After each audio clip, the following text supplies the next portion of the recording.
بسم اللہ الرحمن الرحیم۔ آج ہم ایسے جنگل کی بات کرنے والے ہیں جو صرف رقبے کے لحاظ سے نہیں بلکہ اپنے اندر ہر ایک چیز کے لحاظ سے حیران کر دینے والا ہے۔ وہ ہے ایمیزون کا جنگل جو تقریباً 9 ممالک تک پھیلا ہوا ہے۔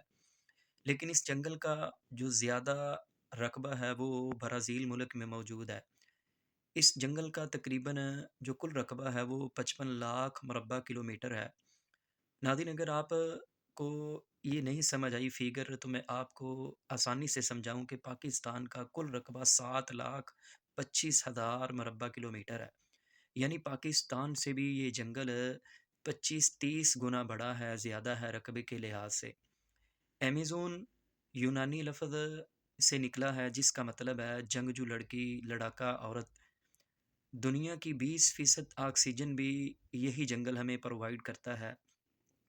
اگر خدا نخواستہ اس جنگل کو کچھ ہو جائے تو پھر دنیا سے انسانی کیا پورے کے پوری جانداروں کی اقسام ختم ہو سکتی ہیں۔ اور ناظرین، ایمیزون دنیا کے 40% جانور، چرند پرند اور کیڑے مکوڑے اسی جنگل میں پائے جاتے ہیں۔ 400 سے زائد جنگلی قبائل، جنگلی لوگ ابھی تک اس جنگل میں رہتے ہیں جن کی آبادی 45 لاکھ کے لگ بھگ ہے۔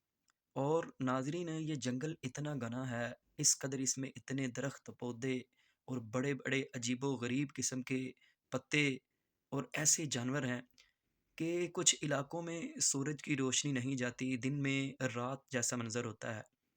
اور ناظرین، جیسے یہ جنگل کے پودے، درخت بڑے عجیب و غریب ہیں، ایسے ہی اس جنگل کے کیڑے مکوڑے بھی بہت ہی خطرناک ہیں۔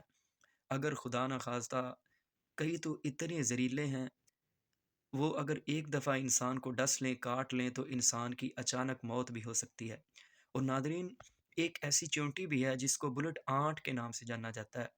اگر یہ چیونٹی ایک دفعہ کسی کو ڈس لے تو اس سے تکلیف اس قدر شدید ہوتی ہے کہ ایسے ہی جیسے کسی کو ایک گولی فائر لگا ہو، گولی کی تکلیف ہوتی ہے۔ اور ناظرین، ایمیزون دنیا کا جو دریا ہے، اس کا دریا بھی جنگل کے لحاظ سے جنگل کی طرح دنیا کا سب سے بڑا دریا ہے، جو لمبائی میں 7,000 کلومیٹر تک پھیلا ہوا ہے۔ اور اسی طرح اس دریا میں 30,000 سے زائد اقسام کی مچھلیاں پائی جاتی ہیں۔ ایمیزون کے جنگلات میں 60% ایسے جاندار ہیں، چرند ہیں، پرند ہیں، ایسی مخلوق ہے اللہ رب العزت کی جو اس نے بنائی ہے کہ ان کے ابھی تک ہم نے نام ہی نہیں رکھ سکے۔ اور ایسی ایسی مخلوقات دیکھنے میں نظر آئی ہیں کہ جن کو سائنسدانوں نے سمجھ لیا تھا کہ ان کا خاتمہ دنیا سے ہو چکا ہے۔ اور اسی طرح مکڑیاں، اس جنگل کی اتنی بڑی مکڑیاں ہیں کہ وہ پرندوں کو اپنے حجم سے زیادہ بڑے پرندوں کو بآسانی طریقے سے اپنی خوراک کا حصہ بنا لیتی ہیں۔ اور اسی طرح اس جنگل میں 30,000 اقسام کے پھل بھی موجود ہیں۔ کچھ کے ذائقے بڑے عجیب و غریب ہیں اور کچھ پھل ایسے ہیں کہ جو دیکھ کے انسان اس کے فوراً منہ سے، زبان سے سبحان اللہ نکلتا ہے کہ اللہ رب العزت نے کیا کیا چیز پیدا کر دی ہے۔ اور ناظرین، اب تک ماہرین اور جو مہم جو ہیں ان کے نزدیک کہ ایمیزون کا اگر ہم نے جتنا بھی اس کا رقبہ ہے، ہم نے جو جانچ کیا ہے، جس کو ہم دیکھ سکے ہیں یا جہاں تک ہم پہنچے ہیں، وہ پورے کے پورے جنگل کا 10% علاقہ بنتا ہے۔ اور جو باقی اس کا 80-90% جو اس کا علاقہ ہے، ابھی تک کوئی وہاں تک جا ہی نہیں سکا۔ کیوں؟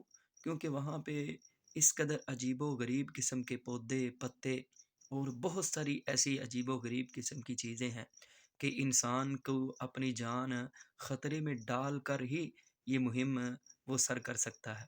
اور ناظرین، اگر ہم ایمیزون کی بات کریں، جنگل کی بات کریں، لیکن ایناکونڈا سانپ کی بات اگر ہم نہیں کرتے تو یہ ایک بہت بڑی زیادتی ہوگی۔